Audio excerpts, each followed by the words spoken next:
back to Your Travel with Olivia. I'm Olivia, and this is the channel where you'll find news and advice on traveling smart, safe, and with confidence. Today we are joined with our special guest who has been our guest before, my husband Brian, who is a paramedic, and he is going to go over first aid emergency training today while you are traveling. So he's going to give us some tips and give us some training on what you would do if you encountered any kind of maybe sickness or illness while you were traveling, you know, just to get you through those difficult situations. So yeah, you're going to help us out there today, right? Right, and all the information I'm giving you is also on Google, And I'm writing an ebook, and actually we're going to have that in there. So there's no need for you to get any pens and make notes right now, because those will be in the description down below. Any suggestions that he has with regards to what we're supposed to do, I will put that down in the description and also include that in my ebook. Will be coming out shortly, right? Soon. One of the things that I have had some comments about was while they were vacationing, they were out in the woods hiking and they sprained their ankle. Like, what would probably be one of the first things that they could do in that situation? call 911. And if you're... You need to call 911 for a sprained ankle? Yes. Well, it depends. If you're out in the woods, who's going to get you out?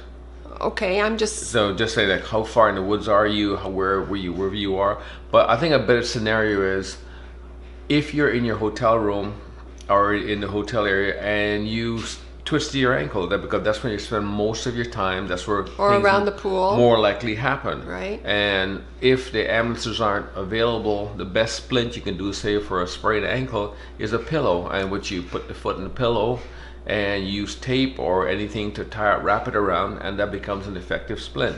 Same thing is like if you have like an arm involvement, the pillow will do the same thing. It's a really good splint. Okay. And because it forms to your body, it will actually protect, and especially if there's no ambulance and someone has to drive you to the hospital, it actually helps protect against further damage and reduces the pain from the jarring.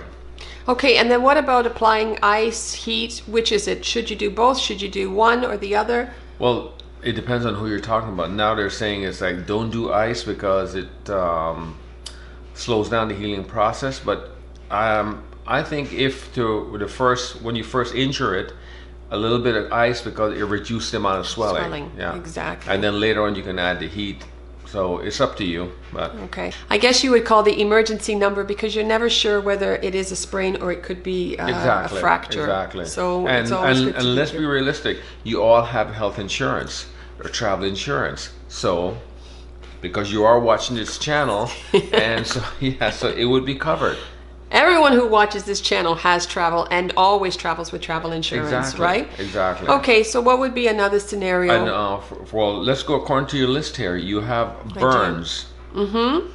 So what about we're not like a sick burn, like actually an actual burn, like not hot like water burn. Yeah, not like your boyfriend left you kind of burn. Yeah. So we were discussing burns. The best thing you can do, of course, is as soon as you contact with a hot surface, run it under cold water, get an ice pack, and of course if you get a Ziploc bag, cover it with a bit of cloth and just put it over the area, and then seek medical treatment.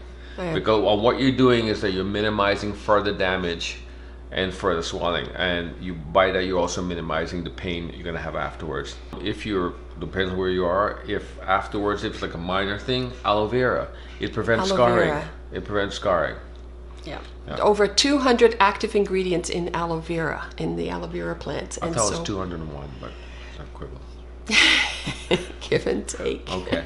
It's the yin and the yang. Okay, the next one you have here is cold and flu symptoms. Yeah, I mean, you're on your vacation. The last thing you want to do is be, laid up in bed with a cold or the flu symptoms. And so what's the quickest way you can get over that? Actually, what they're recommending now is heat. So where you have a sauna or a hot tub, you go in there and that raises your body temperature. Mm-hmm. And bugs can only live within a certain temperature range, and once you go above I think 30, 38 degrees, they actually start to die off. That's why your body creates a fever to kill these bugs. So you're actually doing the same thing, and it will actually minimize your downtime. And another thing you have here is sore throat. Right. And so if you develop a sore throat, the best thing for that is gargle with warm salt water, like 4 or 5 times a day. Right. And if you have an aspirin available, you also crush that up, put it in the water, gargle it, and the salt will kill the bugs, and the aspirin will also reduce this inflammation, and so reduce the pain from the sore. And also, if you're allergic to aspirin, you're not going to do that. Yes, there are some people who have either an intolerance or an allergy to it. And while we're on the topic of aspirin, because I know that you brought this up before, toothaches. Yeah. Okay. And just break off the aspirin. Say if you have a loose filling or a missing filling, you actually break a piece of aspirin, put it in there, and hold it between your teeth. And what that does, that actually reduces the pain. So if you're like a couple hours away from treatment, that will actually tide you over. And what about the salt water? Could that help as well? Because that will help to draw out if there's any infection there. Yeah, well, the salt water will actually stop whatever bugs you have from going into your bloodstream and going to your brain and causing Alzheimer's. Oh. We don't want that, right? Do not catch Alzheimer's while you're on vacation, right? So the other one you have now is hangovers. Hangovers, yes. So the best thing Don't drink. The best thing for no, you have to drink because you have to because you're going on vacation to have sex by drinking. Hangover, getting back to hangover. Okay. So with hangover, the best to prevent it is to eat something greasy before you go drinking. And what happens with the greasy food, it binds with the alcohol, so it's not absorbed as much. I love that. Yeah. So eat up on your poutine, your hamburger, your tacos, everything that we love. Chicken chimichanga. Yeah, fried chicken. Everything that we love, we should gorge on before we go drinking. Yeah. And best advice. Love it. Don't drink. And for so once you have the hangover, I said drink lots of fluid, and they also mentioned if you get ginger, ingest some ginger, that helps. Okay, so take ginger tabs with you, have those handy as well. Or if your place where you're staying has a sushi bar, the pickled ginger, things like that. Perfect. Yeah. Yeah, exactly. Yeah. Now another one is heart attack. Sure. How do people recognize that someone is having a heart attack?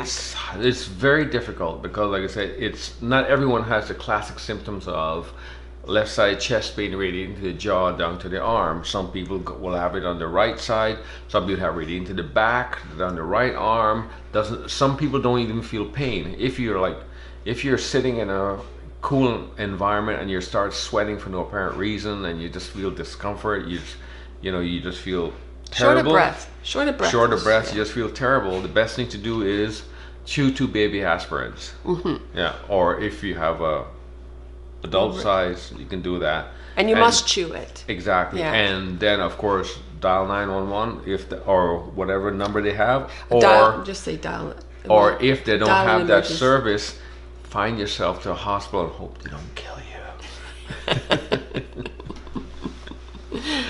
Always make sure that anybody who's suffering from anything that you even remotely think could possibly be a heart attack, definitely want to call that emergency number for the area that you're in, as well as, like we said, remember I just did a video on what you should have in your first aid kit anyways, and one of the things we did talk about was having that aspirin handy and having that in your kit and available. So you want to give those to the person, and then at the same time you're calling the emergency number and having them on the way. And then the other thing is just to stay with them. Yeah. And the next one you have here is choking.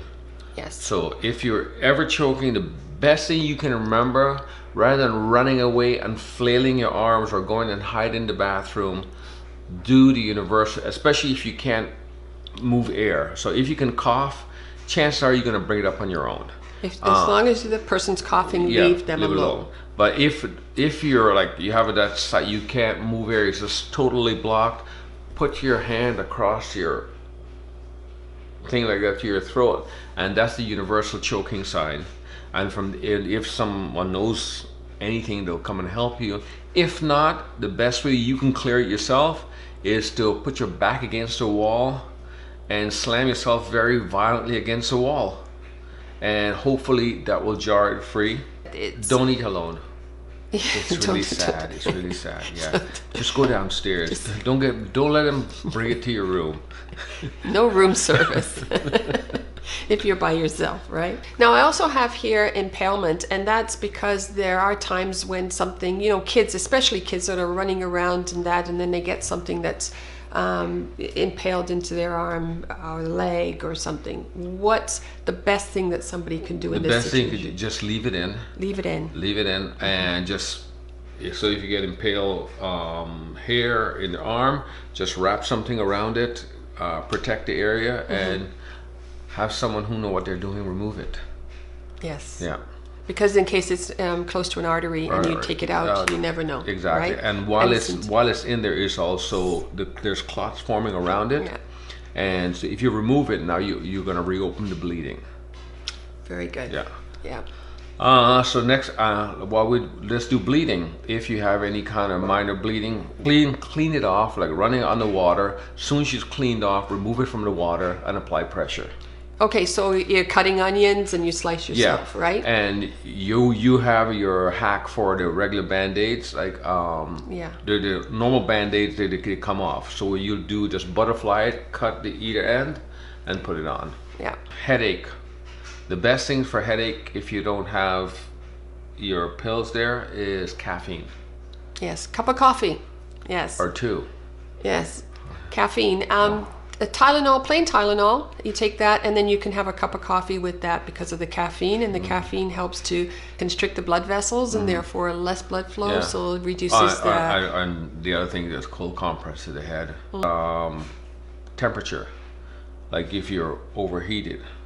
If you have a high temperature. High temperature, or if you just overexposed to the sun, like a sunstroke. Sunstroke, so things like that. Yeah. What would you do? Because that's a big one. One, immerse yourself in cold water, take a cold shower, and then afterwards, you get a cold cloth or ice pack, put it around your throat, under your armpits, and across the groin.